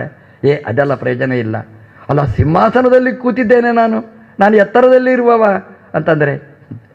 ಅದಕ್ಕೆ ಪುರಾಣ ತಮಾಷೆ ಮಾಡಿ ಹೇಳುತ್ತೆ, ರಾಜನಿಗೆ ಅಭ್ಯಂಗ ಮಾಡಿಸಬೇಕು ಅಂತ ಬೆನ್ನೋವಾಯಿತು, ಕತ್ತು ನೋವಾಯಿತು, ಎಣ್ಣೆ ತಿಕ್ಕಬೇಕು ಅಂತ ಮಸಾಜ್ ಮಾಡಲಿಕ್ಕೆ ಅಂತ ಹತ್ತಾರೆ, ಆಸನದಲ್ಲಿ ಕೂಡ್ತಾರೆ. ಮಗ ಹೆಂಡತಿ ಕೆಳಗಿರ್ತಾರೆ, ಆ ಮಸಾಜ್ ಮಾಡುವವ ಶ್ರೇಷ್ಠ, ಈ ಹೆಂಡತಿ ಮಗ ನಿಕೃಷ್ಟ ಅಂತ ಅರ್ಥನ? ಅದೆಲ್ಲ ಬಿಟ್ಬಿಡು ಅಂತ ಅವನನ್ನು ಎಚ್ಚರಿಸ್ತಾರೆ ಶೇಷನಿಗೆ. ಶೇಷ ಅವನು ಕೋಪದಲ್ಲಿ ಗಲಾಟೆನೇ ಮಾಡಿದ. ಈ ಗಲಾಟೆ ಎಲ್ಲಿವರೆಗೆ ಬಂತು ಅಂತಂದರೆ ಮನೆಯ ಒಡತಿ ಲಕ್ಷ್ಮೀದೇವಿ ತನಕ ಬಂತು. ಲಕ್ಷ್ಮೀದೇವಿ ಎಬ್ಬಿಸ್ತಾಳೆ ಗಂಡನನ್ನು. ಹೊರಗಿಂದ ಗಲಾಟೆ ಆಗ್ತಾ ಇದೆ, ಸ್ವಲ್ಪ ಹೇಳಿ ಅಂತ ನಿದ್ದೆ ಬಾರದಿದ್ದ ದೇವರನ್ನು ಲಕ್ಷ್ಮೀದೇವಿ ಎಬ್ಬಿಸ್ತಾಳೆ. ಈ ವಾಚ್ಮ್ಯಾನ್ಗಳಿದ್ರೆ ಇದೇ ರಗಳೆ ರೀ, ಅವ್ರದ್ದು ರಗಳೇ ನಮಗೆ ರಗಳಾಗಿ ಬಿಡುತ್ತೆ. ಯಾಕೆಂತಂದರೆ ವಾಚ್ಮ್ಯಾನ್ ಇದ್ದರೆ ಅವನು ಸುಮ್ಮನಿದ್ದರೆ ನಿದ್ದೆ ಮಾಡ್ತಾನೆ. ನಿದ್ದೆ ಮಾಡಲಿಲ್ಲ ಅಂತ ಗೊತ್ತಾಗಬೇಕಾದ್ರೆ ಅವನಿಗೆ ಬಾಯಿಗೊಂದು ವಿಸಿಲ್ ಕೊಟ್ಟಿರ್ತೇವೆ, ಆ ವಿಸಿಲ್ ಹಾಕ್ತಾ ಇರ್ತಾನೆ. ಅವನು ಮಲಗಿದ್ರೂ ನಮಗೆ ನಿದ್ದೆ ಇಲ್ಲ, ಅವನು ಬಿಸಿಲಾಗ್ತಾ ಇದ್ರೂ ನಮಗೆ ನಿದ್ದೆ ಇಲ್ಲ. ಈ ಶೇಷ ದ್ವಾರಪಾಲಕ ವಾಚ್ಮ್ಯಾನ್ ಅದು ಜಗಳ ಮಾಡಿದ ಬಂದವರ ಜೊತೆಗೆ ಎಷ್ಟು ಕಾಮನ್ ಸೆನ್ಸ್ ಇರಬೇಕು ಅಂತಂದರೆ ಒಳಗಿದ್ದವರಿಗೆ ಕಿರಿಕಿರಿ ಆಗಬಾರ್ದು ಅನ್ನುವ ಜ್ಞಾನ ಆದರೂ ಇರಬೇಕು. ಗಲಾಟೆ ಮಾಡಿದ. ಲಕ್ಷ್ಮೀದೇವಿ ಗಂಡನಿಗೆ ಒಪ್ಪಿಸ್ತಾಳೆ ವರದಿ. ದೇವರು ಬಂದ, ಇದೇನು ಗಲಾಟೆ ಅಂತ ಹೇಳಿದ ಶೇಷ, ನಾನೇ ದೊಡ್ಡವ ಅಂತ. ವಾಯುದೇವರ ಹತ್ರ ಹೇಳ್ದ, ನೀವು ಯಾಕೆ ಮಾತಾಡ್ತೀ, ಒಂದು ಕೆಲಸ ಮಾಡೋಣ, ಈಗ ಯಾರು ಬಲಿಷ್ಠರು ಅಂತ ತೀರ್ಮಾನ ಆಗಬೇಕು, ಅದಕ್ಕೊಂದು ಸ್ಪರ್ಧೆ ಇಡೋಣ. ಮೇರುವಿನ ಮಗ ಆನಂದಾದ್ರಿ ಇದೆ, ಆ ಆನಂದಾದ್ರಿಯನ್ನು ಅಲ್ಲಾಡಿಸಬೇಕು. ಯಾರು ಅಲ್ಲಾಡಿಸ್ತೀರಿ, ಪ್ರಯತ್ನ ಪಡಿ. ಶೇಷ ಹೋದ. ದೊಡ್ಡ ಕಾಯ. ಆ ಆನಂದಾದ್ರಿಗೆ ಸುತ್ತಿದ, ಎಷ್ಟು ಸುತ್ತಿದರೂ ಚೂರು ಉಳೀತಂತೆ, ಬೆಟ್ಟ ಪೂರ್ತಿ ಅದನ್ನು ಮುಚ್ಚಲಿಕ್ಕಾಗಲಿಲ್ಲ. ಆನಂದ ಬೆಟ್ಟವನ್ನು ಪೂರ್ಣ ಕವರ್ ಮಾಡಲಿಕ್ಕಾಗಲಿಲ್ಲ. ಸೋತ ಶೇಷ. ಇನ್ನೇನು ಮಾಡೋದು, ಅದನ್ನು ಎತ್ತಬೇಕು, ಅದನ್ನು ಈಚೆ ಹಾಕಬೇಕು, ಆಗಲಿಲ್ಲ. ಅವನು ಅನೌನ್ಸ್ಮೆಂಟ್ ಮಾಡಿದ, ನನ್ನಿಂದ ಆಗಲಿಲ್ಲ ಅಂತ ಹೇಳಿದ. ವಾಯುದೇವರು ಬಂದರು. ಕ್ಷಣ ಮಾತ್ರದಲ್ಲಿ ತನ್ನ ಕಾಲಿನ ಅಂಗುಷ್ಟ ಅಲ್ಲಾಡಿಸುವುದರಿಂದ ಆ ಆನಂದಾದ್ರಿಯನ್ನು ಅಲ್ಲಿಂದ ತಂದು, ಮೇರು ಪರ್ವತದ ಪಕ್ಕದಿಂದ ತಂದು ಇವತ್ತಿನ ಈ ಜಾಗದಲ್ಲಿ ವೆಂಕಟಾದ್ರಿಯ ಪಕ್ಕದಲ್ಲಿ ಅಲ್ಲಿ ಹಾಕಿದ್ರಂತೆ. ಬರೀ ಪಾದಸ್ಪರ್ಶ ಮಾತ್ರದಿಂದ ಅದನ್ನು ತಂದರು ಅಂತ ನಮಗೆ ರಾಮಾಯಣ ನೆನಪಾಗುತ್ತೆ. ಕಪಿಗಳೆಲ್ಲ ಲಂಕೆಯಲ್ಲಿ ಅಸುನೀಗಿದಾಗ ರಾಮದೇವರ ಆಜ್ಞೆಯಂತೆ ಸಂಜೀವನ ಪರ್ವತವನ್ನು ಅಲ್ಲಿಂದ ತಂದು ಇಲ್ಲಿ ಎಲ್ಲರನ್ನೂ ಬದುಕಿಸಿದ ಕಥೆಯನ್ನು ನಾವು ಕೇಳ್ತೇವೆ. ಬೆಟ್ಟವನ್ನು ಅಲ್ಲಾಡಿಸುವ ಶಕ್ತಿ ಅದು ವಾಯುದೇವರಿಗೆ ಮಾತ್ರ ಇರುವಂಥದ್ದು. ಬೆಟ್ಟ ಇಡೀ ಅಲ್ಲಾಡ್ತದೆ. ಬೆಟ್ಟ ಗಾಳಿಗೆ ಸ್ಪಂದಿಸ್ತದೆ. ನಾವು ದೇವರಲ್ಲಿ ವಿಶೇಷವಾಗಿ ನಾವು ಮಾಡಬೇಕಾದ ಪ್ರಾರ್ಥನೆ ಇದೆ. ಇವತ್ತು ಉತ್ತರ ಭಾರತದಲ್ಲಿ ದೇವಭೂಮಿ ಅಂತ ಅನಿಸಿಕೊಂಡಿರ್ತಕ್ಕಂಥ ಉತ್ತರಾಖಂಡದಲ್ಲಿ ಇವತ್ತು ಕ್ಲೌಡ್ ಬರ್ಸ್ಟ್ ಅಂತ ಆಗ್ತಾ ಇದೆ. ಅಂದರೆ ಮೋಡಗಳೇ ಸ್ಫೋಟವಾಗಿ ಅದು ಇಡೀ ಪರ್ವತವನ್ನೇ ನುಚ್ಚುನೂರು ಮಾಡುವಂಥದ್ದು. ಬದರಿಯಂತಹ ಕೇದಾರದಂತಹ ಜಾಗಗಳೆಲ್ಲ ನುಚ್ಚುನೂರಾಗತಕ್ಕಂತಹ ಪ್ರಸಂಗಗಳಿರ್ತವೆ. ಜನಜೀವನವೇ ಜರ್ಜರಿತವಾಗುವಂಥದ್ದು. ವಾಯುದೇವರ ಅನುಗ್ರಹ ಇದ್ದರೆ ಅದೆಲ್ಲ ಸುರಕ್ಷಿತ. ಯಾವ ಬೆಟ್ಟವನ್ನು ತಂದು ಹಾಕಬೇಕೋ ಅದನ್ನು ತರಬೇಕು, ಯಾವ ಬೆಟ್ಟ ಗಟ್ಟಿ ಇರಬೇಕೋ ಅದನ್ನು ಗಟ್ಟಿ ಇಡಬೇಕು. ಹಾಗಿದ್ದರೆ ನಮ್ಮ ದೇಶ ಅದು ಸುಸ್ಥಿರವಾಗಿರ್ತದೆ. ದೇವರು ಹಾಗೆ ಮಾಡಲಿ ಅಂತ ಒಂದು ಕ್ಷಣ ನಾವು ಪ್ರಾರ್ಥನೆ ಮಾಡ್ತಾ ಮುಂದೆ ಬಂದರೆ ಆ ಆನಂದಾದ್ರಿಯನ್ನು ತಂದಿಟ್ಟರು. ಆವಾಗ ಶೇಷ ತನ್ನ ಸೋಲನ್ನು ಒಪ್ಪಿಕೊಳ್ತಾನೆ. ವಾಯುದೇವರ ಜೀವೋತ್ತಮತ್ವವನ್ನು ಅಂಗೀಕಾರ ಮಾಡ್ತಾನೆ. ಇದು ಒಂದು ಕತೆ ಮಾತ್ರ. ಯಾಕೆಂದರೆ ಶೇಷದೇವರು ಭಗವಂತನ ಭಕ್ತರು. ಅವರಿಗೆ ಕಲ್ಯಾವೇಶ ಇಲ್ಲ ಅಂತಲ್ಲ, ಒಮ್ಮೊಮ್ಮೆ ಆಗುತ್ತೆ, ಒಂದು ಕ್ಷಣ ಮಾತ್ರ. ಆದರೆ ನಮಗೆ ಯಾವಾಗಲೂ ಕಲ್ಯಾವೇಶ. ದೇವರ ಬಗ್ಗೆ ವಿಪರೀತ ಜ್ಞಾನಗಳೇ ಯಾವಾಗಲೂ. ದೇವರ ಬಗ್ಗೆ ನಮಗೆ ಅಸಡ್ಡೆ ಆಲಸ್ಯಗಳೇ ಜಾಸ್ತಿ. ವಾಯುದೇವರ ಬಗ್ಗೆ ವಿಪರೀತ ಜ್ಞಾನನೇ ಜಾಸ್ತಿ.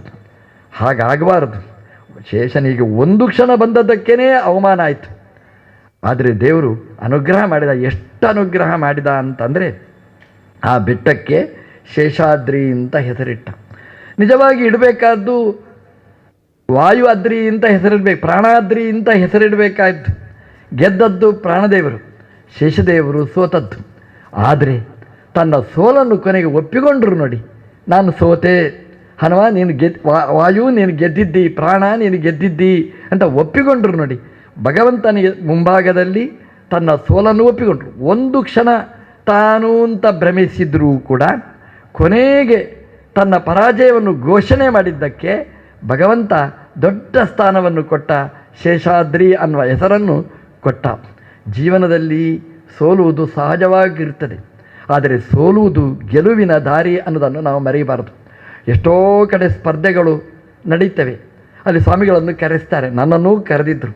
ಆ ಸ್ವಾಮಿ ಅಲ್ಲಿ ಕಷ್ಟ ಆಗೋದು ಎಲ್ಲಿ ಅಂತಂದರೆ, ಗೆದ್ದವರು ಖುಷಿಯಲ್ಲಿರ್ತಾರೆ, ಪ್ರೈಸ್ ಸಿಕ್ಕಿರ್ತದೆ ಅಂತ.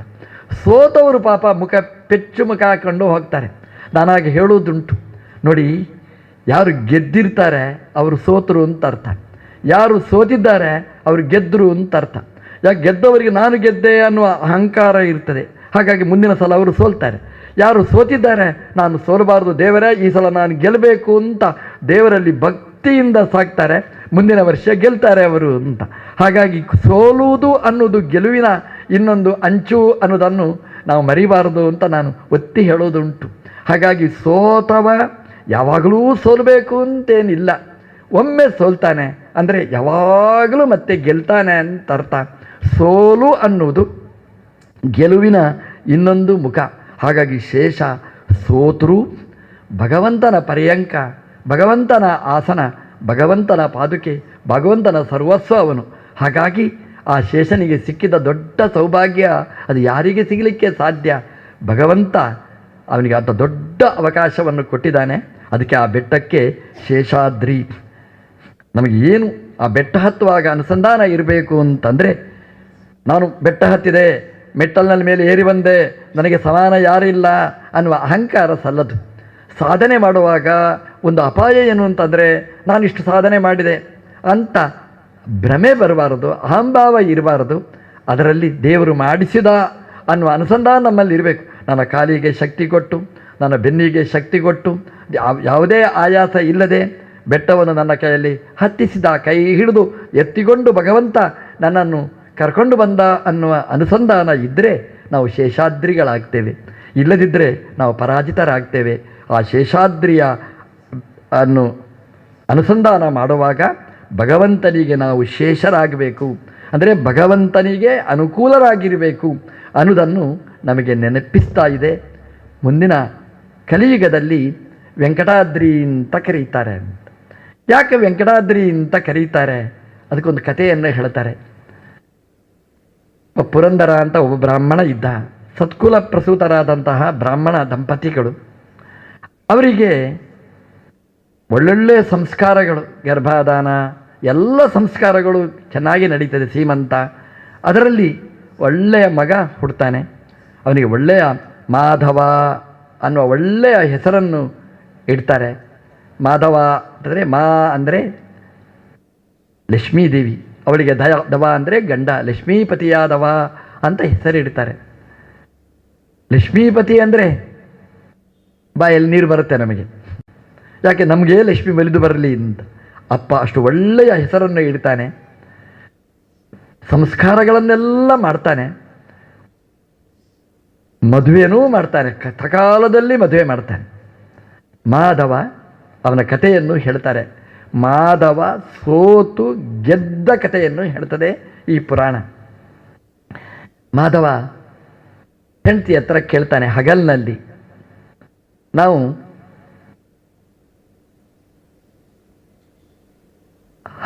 ಸಂಭ್ರಮಿಸೋಣ ಅಂತ ಹೇಳ್ತಾನೆ. ಹೆಂಡತಿ ಅವಳು ವಿವೇಕಿ, ಅವಳು ಹೇಳ್ತಾಳೆ ಹಗಲಿನಲ್ಲಿ ಭೋಗ ಅನ್ನೋದು ಸಲ್ಲದು, ಆದ್ದರಿಂದ ಇದು ಅನ್ಯಾಯ. ಒಳ್ಳೆಯ ಹೆಣ್ಣಂದಿರಬೇಕು ಅಂತ ಪುರಾಣ ಒತ್ತಿ ಹೇಳುತ್ತೆ. ಗಂಡ ಎಲ್ಲಿ ದಾರಿ ತಪ್ತಾನೆ ಸರಿಯಾದ ದಾರಿಯಲ್ಲಿ ಕರ್ಕೊಂಡು ಹೋಗಲಿಕ್ಕೆ ಕರಣೇಶು ಮಂತ್ರಿ ಅಂತ ಹೇಳ್ತಾರೆ. ಅಂದರೆ ಅವಳಿಗೆ ವಿಚಾರ ಮಾಡುವಾಗ ಹೆಂಡತಿಯಾದವಳು ಸರಿಯಾದ ಮಾರ್ಗದರ್ಶನ ಮಾಡಬೇಕು. ವಾಲಿ ದಾರಿ ತಪ್ಪಿದಾಗ ತಾರಾದೇವಿ ತಾರೆಯಾಗೆ, ಆಕಾಶದ ನಕ್ಷತ್ರದ ಹಾಗೆ ಮಾರ್ಗದರ್ಶನ ಮಾಡ್ತಾಳೆ. ಸುಗ್ರೀವ ಒಂದು ಸಲ ಕರೀತಾನೆ, ಎರಡನೇ ಸಲ ಕರೀತಾನೆ. ಆ ಎರಡನೇ ಸಲ ಕರೆದಾಗ ತಾರೆ ಎಚ್ಚರಿಸ್ತಾಳೆ, ನೋಡಿ ಒಂದು ಸಲ ಕರೆದದ್ದಲ್ಲ, ಎರಡನೇ ಸಲ ಕರೀತಾನೆ ನಿಮ್ಮ ತಮ್ಮ ಅಂತಂದರೆ ಅದರ ಹಿನ್ನೆಲೆ ಏನೋ ಒಂದು ಇರಬೇಕು, ಅವನಿಗೆ ಯಾರೋ ಸಪೋರ್ಟ್ ಮಾಡೋರು ಬೆಂಬಲ ಇರಬೇಕು. ಹಾಗಾಗಿ ಬೇಡ ಬೇಡ ಬೇಡ ಇದ್ದ, ನೀವು ಹೋಗಬೇಡಿ ಅಂತ ಹೇಳಿದ್ದಾಳೆ ತಾರೆ. ತಾರೆ ಅಂದರೆ ತಾರಯತಿ, ದಾಟಿಸ್ತಾಳೆ ಅವನನ್ನು. ಇದು ಬೇಡ, ಇದು ನೀವು ಹೋಗಬೇಡಿ ಅನ್ನೋದನ್ನು ಎಚ್ಚರಿಸ್ತಾಳೆ. ಅವನು ಕೇಳಲಿಲ್ಲ, ಅದು ಬೇರೆ. ಆದರೆ ಹೆಂಡತಿಯಾದವಳ ಕರ್ತವ್ಯ ಅದು. ಗಂಡ ದಾರಿ ತಪ್ಪುವ ಸಂದರ್ಭದಲ್ಲಿ ಹೇಳಬೇಕಾದ್ದು, ಉಪದೇಶ ಅಂತಲ್ಲ, ಒಂದು ವಿನಯ, ಒಂದು ಮನವಿ, ಅದು ಮಾಡಬೇಕಾದ್ದು ಕರ್ತವ್ಯದಲ್ಲಿ ಸೇರಿತ್ತು. ಬೇಡ್ರಿ ನಾನು ಮಾಡಬಾರ್ದು ಅಂತ, ನನಗೆ ಭಯ ಆಗುತ್ತೆ ಅಂತ ಕೂಡಬಾರ್ದು. ಹೇಳಬೇಕಾದ್ದನ್ನು ನಿರ್ಭಯವಾಗಿ ಹೇಳಬೇಕಾದ್ದು, ಅದರಲ್ಲಿ ಅಹಂಕಾರ ಇರಬಾರ್ದು, ಅಷ್ಟೇ ಇರುವಂಥದ್ದು.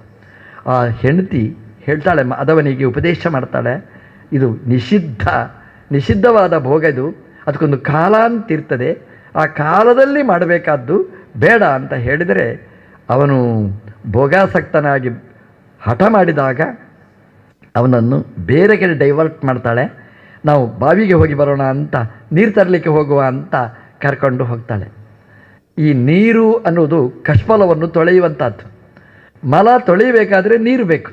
ಗಂಡನ ಮಲ ತೊಳೆಯಬೇಕು ಅಂತ ಜಲಹೇತೋಹೋ ಅಂತ ಪುರಾಣ ಹೇಳುತ್ತೆ. ನೀರು ತರುವ ವ್ಯಾಜದಲ್ಲಿ ಕರ್ಕೊಂಡು ಹೋಗ್ತಾಳೆ. ಆದರೆ ಅದು ಜಾರುಬಂಡೆಯಲ್ಲಿ ಕಾಲಿಟ್ಟರೆ ಅದು ಜಾರ್ತಲೇ ಹೋಗೋದು. ಎಷ್ಟು ಕೈ ಹಿಡಿದರೂ ಉಪಯೋಗಕ್ಕೆ ಬರಲಿಲ್ಲ. ಆದರೆ ದುರಂತ ಅವನದು. ದುರಂತ ಏನು ಅಂತಂದರೆ, ಒಂದು ಹೆಣ್ಮಗಳನ್ನು ನೋಡ್ತಾನೆ, ಸ್ಫುರದ್ರೂಪಿಣಿಯಾದ ಹೆಣ್ಣು. ಹಾಗಾಗಿ ಅವನ ದೃಷ್ಟಿ ಆಚೆ ಹೋಯಿತು. ಈ ಸಾಧ್ವಿ ಅರ್ಥ ಆಗಲಿಲ್ಲ ಗಂಡನ ಮನೋಭಾವ. ಅವ ಹೇಳ್ತಾನೆ ಹೆಂಡತಿ ಹತ್ರ, ಅಮ್ಮ ನೀ ಮನೆಗೆ ಹೋಗು, ನಾನು ಸಮಿದೆ ಹಿಡ್ಕೊಂಡು ಬರ್ತೇನೆ, ಹೋಮಕ್ಕೆ ಬೇಕಾದ್ದು ಅಗ್ನಿಕಾರ್ಯಕ್ಕೆ ಬೇಕಾದ್ದು ನೀನು ಮನೆಗೆ ಹೋಗು ಅಂತ ಕಳಿಸ್ತಾನೆ. ಅವಳು ಖುಷಿಯಲ್ಲಿ ಹೋಗ್ತಾಳೆ. ಗಂಡನನ್ನು ತಿದ್ದಿದೆ ಅಂತ ಖುಷಿ ಅವಳಿ. ಯಾಕೆಂದರೆ ಗಂಡ ಭೋಗಾಗ್ನಿಯ ಬೆನ್ನ ಹಿಂದೆ ಹೋಗದೆ ಹೋಮಾಗ್ನಿಯ ಬೆನ್ನ ಹಿಂದೆ ಹೋದ ಅಂತ ಖುಷಿಯಲ್ಲಿ ಮನೆಗೆ ಬರ್ತಾಳೆ. ಆದರೆ ಇವನು ರೋಗಾಗ್ನಿಯ ಕಡೆಗೇ ತಿರುಗಬೇಕಾದ ದುರಂತ ಕಾಮಾಗ್ನಿಯ ಕಡೆಗೇ ತಿರುಗಿದ ಆ ಹೆಣ್ಣಿನ ಕಡೆಗೆ ಬರ್ತಾನೆ. ಪುರಾಣ ಆ ಹೆಣ್ಣಿನ ಹೆಸರು ಹೇಳುತ್ತೆ. ಭಾಗವತದಲ್ಲಿಯೂ ಈ ಕಥೆ ಇದೆ, ಅಜಾಮಿಳನ ಕಥೆ ಇದೆ. ಅಲ್ಲಿ ಹೆಣ್ಣಿನ ಕಥೆಯನ್ನು ಹೆಸರು ಹೇಳೋದಿಲ್ಲ. ಈ ಪುರಾಣ ಹೆಸರು ಹೇಳುತ್ತೆ, ಕುಂತಲ ಅಂತ ಹೆಸರು ಹೇಳುತ್ತೆ. ಕುಂತಲ ಅಂತಂದರೆ ತಲೆ ಕೂದಲಿಗೆ ಕುಂತಲ ಅಂತ ಹೆಸರು. ಅದೇ ಪುರಾಣ ಹೇಳುತ್ತೆ, ಅವಳ ತಲೆ ಕೂದಲು ಅದು ಎಷ್ಟಿತ್ತು ಅಂತಂದರೆ ಜಾನುಪರ್ಯಂತ ಅಂತ. ಮೊಣಕಾಲಿನ ತನಕ ಆ ನೀಲ ಕುಂತಲ ಕಪ್ಪಾದ ತಲೆ ಕೂದಲು ಅದು ಇಳಿದು ಬಿತ್ತಿತ್ತಂತೆ. ಅದನ್ನು ನೋಡಿದ ಕುಂತಲ ಅಂತ ಅದಕ್ಕೆ ಹೆಸರಿಟ್ಟಿದ್ದರು. ಕುಂತಲ ಅಂತಂದರೆ ಅಲಕಾಹ ಚೂರ್ಣ ಕುಂತಲಾಹ ಅಂತ. ಅದು ತಿರುಗುಮುರುಗಾದಂತಹ ತಲೆ ಕೂದಲು ಅದು ಜಾನು ತನಕ ಇಳಿದಿತ್ತಂತೆ. ಹೆಣ್ಮಕ್ಕಳಿಗೆ ಅದು ಲಕ್ಷಣ. ತಲೆ ಕೂದಲು ಅನ್ನೋದು ಲಕ್ಷಣ, ಹೇರ್ ಕಟ್ಟಿಂಗ್ ಲಕ್ಷಣ ಅಲ್ಲ. ತಲೆ ಕೂದಲು ಅನ್ನುವಂಥದ್ದು ಅದು ಲಕ್ಷಣ. ತಲೆ ಕೂದಲು ಅದು ಇರಬೇಕು. ಕುಂತ ಅಂದರೆ ಆಯುಧ ಅಂತೆ. ಕುಂತಲ ಅಂದರೆ ಆಯುಧದ ಹಾಗೆ ನಮಗೆ ಬೇಕಾದ್ದನ್ನು ಕೊಡ್ತದೆ ಅಂತ. ಹೆಣ್ಮಕ್ಕಳಿಗೆ ತಲೆ ಕೂದಲು ಅನ್ನುವಂಥದ್ದು ಲಕ್ಷಣವಾಗಿರ್ತಕ್ಕಂಥದ್ದು. ದೇವರು ಕೊಟ್ಟ ದೊಡ್ಡ ಸಂಪತ್ತು ಅದು ತಲೆ ಕೂದಲು. ಕುಂತಲ ಅಂತ ಅವಳಿಗೆ ಹೆಸರು. ಅವಳಲ್ಲಿ ಎಲ್ಲವೂ ಲಕ್ಷಣವಾಗಿತ್ತು. ಪುರಾಣ ಅಷ್ಟು ವಿಸ್ತಾರವಾಗಿ ವರ್ಣನೆ ಮಾಡ್ತದೆ. ತಲೆ ಕೂದಲು ಅಷ್ಟೇ ಅಲ್ಲ, ಕಣ್ಣು, ಕಿವಿ, ಮೂಗು, ಕೈ ಯಾವುದ್ಯಾವುದು ಹೇಗೇಗಿರಬೇಕೋ ಒಳ್ಳೆಯ ಲಕ್ಷಣ ಭರಿತವಾಗಿತ್ತು. ಈ ಮಾಧವನ ದೃಷ್ಟಿ ಆ ಹೆಣ್ಮಗಳ ಮೇಲೆ ಬಿತ್ತು. ಪುರಾಣ ಹೇಳುತ್ತೆ, ಎಲ್ಲ ಲಕ್ಷಣ ಇತ್ತು, ಹೊರಗಿನ ಲಕ್ಷಣಗಳೆಲ್ಲ ಇತ್ತು, ಒಳಗೆ ಅವಲಕ್ಷಣ ತುಂಬಿತ್ತು ಅಂತ ಹೇಳುತ್ತೆ. ಅಂದರೆ ಆ ಹೆಣ್ಣಲ್ಲಿರ್ತಕ್ಕಂತಹ ದೋಷ ಅವನಿಗೆ ಕಾಣಿಲ್ಲ, ಗುಣ ಮಾತ್ರ ಕಾಣಿಸ್ತು. ಅವಳ ತಲೆ ಕೂದಲು ಚೆನ್ನಾಗಿದೆ ಅಂತ ಕಾಣಿಸ್ತು, ಹೊರಗಿನ ಮೂಗು ಚೆನ್ನಾಗಿದೆ ಅಂತ ಕಾಣಿಸ್ತು, ತುಟಿ ಹಲ್ಲು ಚೆನ್ನಾಗಿದೆ ಅಂತ ಕಾಣಿಸ್ತು. ಆದರೆ ಒಳಗಿನ ಅವಳ ಕ್ಯಾರೆಕ್ಟರ್ ಕಾಂಟ್ಯಾಕ್ಟ್ ಚೆನ್ನಾಗಿಲ್ಲ ಅನ್ನೋದು ಗೊತ್ತಾಗಲೇ ಇಲ್ಲ ಅವನಿಗೆ. ಹಾಗಾಗಿ ಅವನು ಅವಳನ್ನು ಮುಟ್ಲಿಕ್ಕೆ ಅಂತ ಹೋಗ್ತಾನೆ, ಮಾತಾಡಲಿಕ್ಕೆ ಅಂತ ಹೋಗ್ತಾನೆ, ಅವಳ ಜೊತೆಗೆ ಸೇರಬೇಕು ಅಂತ ಹೋಗ್ತಾನೆ. ಆಗ ಅವಳು ಉಪದೇಶ ಮಾಡ್ತಾಳೆ. ಎಂತಹ ದುರಂತ ನೋಡಿ. ಶಾಸ್ತ್ರ ಸಂಪನ್ನನಾದಂತಹ ಮಾಧವ, ಅಪ್ಪ ಒಳ್ಳೆಯ ಸಂಸ್ಕಾರ ಕೊಟ್ಟಿದ್ದಾನೆ, ಶಾಸ್ತ್ರ ಪಾಂಡಿತ್ಯ ಕೊಟ್ಟಿದ್ದಾನೆ. ಎಂಥ ದುರಂತ ಅಂತಂದರೆ ಹೆಣ್ಮಕ್ಕಳಿಂದ ಪಾಠ ಕಲಿಬೇಕಾದಂತಹ ಯೋಗ ಅವನಿಗೆ ಬಂತು. ಪಾಠ ಕಲೀಲಿಲ್ಲ, ಕೇಳಬೇಕಾದ್ದು ಯೋಗ ಅಷ್ಟೇ ಅವನಿಗೆ. ಅವನ ಕೈ ಹಿಡಿದ ಹೆಂಡತಿ ಉಪದೇಶ ಮಾಡಿದ್ಳು. ಅವನ ಮೇಲೆ ಪ್ರಭಾವ ಬೀರಲಿಕ್ಕಾಗಲಿಲ್ಲ ಅವಳಿಗೆ. ಯಾವುದೋ ಒಬ್ಬ ವೇಶ್ಯೆ ಅವಳು ಹೇಳ್ತಾಳೆ, ಅವಳು ಉಪದೇಶ ಮಾಡ್ತಾಳೆ. ಎಂತಹ ಉಪದೇಶ ಮಾಡ್ತಾಳೆ! ಎಂತಹ ಸತ್ಕುಲ ಪ್ರಸೂತ, ಎಂತಹ ವಿದ್ಯೆ, ಎಂತಹ ಅಗ್ನಿಹೋತ್ರ! ಅದಕ್ಕೆಲ್ಲ ವಿರುದ್ಧಳಾದವಳು ನಾನು. ನೋಡು, ನೀನು ಒಬ್ಬ ಸತ್ಕುಲ ಪ್ರಸೂತ, ನಿನ್ನ ಬಾಯಿ ಪವಿತ್ರ, ಒಳ್ಳೆಯ ದೇವರಿಗೆ ಸಮರ್ಪಣೆ ಮಾಡಿದ ಅನ್ನವನ್ನು ತಿಂದು ನಿನ್ನ ಉದರ ಅದು ಪವಿತ್ರ, ದೇವರ ಶಬ್ದಗಳನ್ನು ಹೇಳಿ ನಿನ್ನ ನಾಲಿಗೆ ಬಾಯಿ ಪವಿತ್ರ, ದೇವರನ್ನು ನೋಡಿ ಕಣ್ಣುಗಳು ಪವಿತ್ರ, ಶಾಸ್ತ್ರದ ಶಬ್ದಗಳನ್ನು ನೋಡಿ ನಿನ್ನ ಕಣ್ಣುಗಳು ಚೆನ್ನಾಗಿದೆ, ದೇವರ ನಿರ್ಮಾಲ್ಯವನ್ನು ಆಘ್ರಾಣನೆ ಮಾಡಿ ಮೂಗು ನಿಂದು ಪವಿತ್ರವಾಗಿದೆ, ಕಾಲು ದೇವಸ್ಥಾನಕ್ಕೆ ಹೋಗಿ ದೇವರಿಗೆ ಪ್ರದಕ್ಷಿಣೆ ಮಾಡಿ ಕಾಲು ಪವಿತ್ರವಾಗಿದೆ, ಕೈ ದೇವರಿಗೆ ಅರ್ಚನೆ ಮಾಡುವುದರ ಮೂಲಕ ಪಾವನ. ನಂದೆಲ್ಲ ವಿರುದ್ಧವಾದ್ದು, ಮಾಂಸ ತಿಂದು ನನ್ನ ಹೊಟ್ಟೆ ಅದು ಮೈಲಿಗೆ. ಗೋವನ್ನು ಕೊಂದು ಗೋವಿನ ಮಾಂಸವನ್ನು ಮುಟ್ಟಿ ನನ್ನ ಕೈ ಅಪವಿತ್ರ, ನನ್ನ ಕಣ್ಣು ನೋಡಬಾರ್ದನ್ನು ನೋಡಿ ಅಪವಿತ್ರ, ಕಾಲು ಜಾರದ ಮನೆಗೆ ತಿರುಗಾಡಿ ಸಂಚಾರ ಮಾಡಿ ಅಪವಿತ್ರ, ನಾನು ಮಹಾ ಅಪವಿತ್ರೆ, ನೀನು ಮಹಾ ಪವಿತ್ರ, ಇಬ್ಬರಿಗೂ ಸಂಘ ಆಗುವುದಿಲ್ಲ, ಆಗಬಾರ್ದು, ಬೇಡ ಅಂತ ಉಪದೇಶ ಮಾಡ್ತಾಳೆ. ಶಾಸ್ತ್ರ ಸಂಪನ್ನನಿಗೆ ಒಬ್ಬ ವೇಶ್ಯೆಯಿಂದ ಉಪದೇಶ ಕೇಳಬೇಕಾದಂತಹ ಯೋಗ ಬಂತು. ಆದರೂ ಮನಪರಿವರ್ತನೆ ಆಗಲಿಲ್ಲ ಅನ್ನೋದನ್ನು ಪುರಾಣ ಹೇಳುತ್ತೆ. ಅವಳು ಮುಟ್ಲಿಕ್ಕೆ ಹೋಗ್ತಾನೆ, ಉಪದೇಶ ಏನೂ ಪ್ರಭಾವ ಬೀರಲಿಲ್ಲ. ಬಂಡೆಕಲ್ಲಿನ ಮೇಲೆ ಮಳೆ ನೀರು ಬಿದ್ದ ಹಾಗೆ ಅಂತ. ಎಲ್ಲಿಯಾದರೂ ಬಂಡೆಕಲ್ಲು ಅದು ಮೃದುವಾಗುವುದುಂಟ, ಅವನ ಮನಸ್ಸು ಪರಿಣಾಮಕಾರಿ ಆಗಲಿಲ್ಲ. ಕೊನೆಗೆ ಮುಟ್ಲಿಕ್ಕೆ ಅಂತ ಹೋಗ್ತಾನೆ, ಅವಳು ಓಡ್ತಾಳೆ ಅಂತ. ನೋಡಿ ಎಂಥ ಪುರಾಣ ಹೇಳುತ್ತೆ ನೋಡಿ. ಹೆಣ್ಣು ಓಡಿತು, ಅವನು ಸಿಗಲಿಲ್ಲ, ಓಡಿದ್ಲು ಅಂತ. ಅಂದರೆ ನಾ ಮುಟ್ಟಬೇಡ ಅನ್ನುವ ಎಚ್ಚರ ಮತ್ತೂ ಕೊಟ್ಟಿದ್ದಾಳೆ. ಅವನು ಅನುಸಂಧಾನ ಮಾಡಬೇಕಾಗಿತ್ತು. ನನ್ನನ್ನು ನೋಡಿ ಓಡಿ ಹೋಗ್ತಾಳೆ ಅಂದರೆ ನಾನು ಬೇಡ, ಬೇಡ ಅಂದರೆ ನನಗೆ ಅವಳು ಬೇಡ ಅನ್ನುವ ವಿವೇಕಾದರೂ ಬೇಕಾಗಿತ್ತು. ದೇವರು ಇಷ್ಟು ಮಾಡಬಹುದು, ಇದಕ್ಕಿಂತ ಹೆಚ್ಚಿನೇನು ಮಾಡಲಿಕ್ಕೆ ಸಾಧ್ಯ?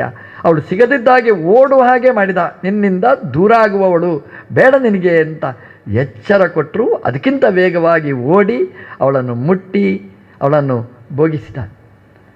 ಅವಳು ಹೇಳ್ತಾಳೆ, ಇಲ್ಲಿ ನನ್ನನ್ನು ಹಾಳು ಮಾಡಿದ್ದಕ್ಕೆ ನಿನ್ನನ್ನು ನಾನು ಹಾಳು ಮಾಡ್ತೇನೆ, ಯಜ್ಞೋಪವೀತ ತೆಗೆದು ಬೀಸಾಡು ಅಂತ ಹೇಳ್ತಾಳೆ. ಯಜ್ಞೋಪವೀತ ಕತ್ತರಿಸಬೇಕು ಅಂತ ಶುರುವಾದ್ದು ಅಲ್ಲಿಂದಲೇ. ಅವನಿಗೆ ಮಾಂಸ ತಿನ್ನಿಸ್ತಾಳೆ, ಮದ್ಯ ಕುಡಿಸ್ತಾಳೆ. ಒಂದು ತಪ್ಪು ಮಾಡಿದರೆ ಮತ್ತೆ ತಪ್ಪುಗಳ ಪರಂಪರೆ ನಮ್ಮಿಂದ ಆಗುತ್ತೆ ಅನ್ನೋದಕ್ಕೆ ಇದೊಂದು ಉದಾಹರಣೆ. ಒಬ್ಬ ಸತ್ಕುಲ ಪ್ರಸೂತನಾದವ ಹೇಗೆ ಜಾರಿ ಬಿದ್ದ. ಈ ಭೋಗ ಅದು ನಶ್ವರ, ಶಾಶ್ವತ ಅಲ್ಲ. ಅವನು ಕಣ್ಣು ಮುಚ್ಚಿ ತೆಗೆಯುವುದರ ಒಳಗೆ ಅವನ ಭೋಗ ಮುಗಿಯಿತು ಒಂದು ಕಾಲ. ಯಾಕೆಂತಂದರೆ ಅವನು ನೋಡ್ತಾ ಇರುವಾಗಲೇ ಆ ಸ್ಫುರದ್ರೂಪಿಣಿ ಸುಂದರಿ ಸತ್ತು ಹೋದ್ಲು ಅಂತ ಪುರಾಣ ಹೇಳುತ್ತೆ. ಅಳ್ಳಿಕ್ಕೆ ಶುರು ಮಾಡಿದ, ಹತ್ತಿರ ಬರ್ತಾಳ ಅವಳು, ಬರಲಿಲ್ಲ, ಹುಚ್ಚನಾಗಿ ಹೋದ ಅಂತೆ. ದೇವರ ಕಾರುಣ್ಯ ಎಷ್ಟು ದೊಡ್ಡದು ಅಂತಂದರೆ, ಬೆಟ್ಟ ಹತ್ತಿ ಹೋಗುವ ಯಾತ್ರಿಕರ ಸಂಘ ಅವನಿಗಾಯಿತು.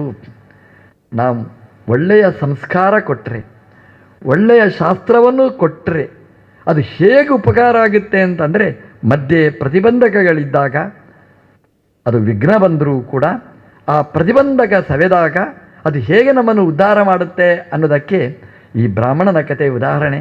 ಆ ಯಾತ್ರೆ ಮಾಡಲಿಕ್ಕೆ ಹೊರಟ ಎಲ್ಲ ಯಾತ್ರಿಕರ ಜೊತೆಗೆ ಇವನೂ ಬೆನ್ನ ಹಿಂದೆ ಸಾಗಿದ.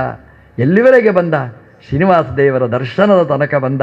ದೇವರ ಅನುಗ್ರಹಕ್ಕೆ ಪಾತ್ರನಾಗಿ ಕೊನೆಗೆ ವೆಂಕಟಾದ್ರಿ ಅನ್ನುವ ಹೆಸರು ಬರುವ ತನಕ ಆ ಮಾಧವನನ್ನು ಉದ್ಧಾರ ಮಾಡಿದ ಅಂತಂದರೆ, ದೇವರು ಉದ್ಧಾರ ಮಾಡುವ ಕಾರುಣ್ಯ ಅದು ದೊಡ್ಡದು ಅನ್ನೋದನ್ನು ಮರೆಯಬಾರದು. ದೇವರು ಎಂಥ ನಿಷ್ಕರುಣಿ, ದೇವರು ಏನು ಮಾಡಿದ ಅಂತ ನೀವು ಕೇಳಬೇಡಿ.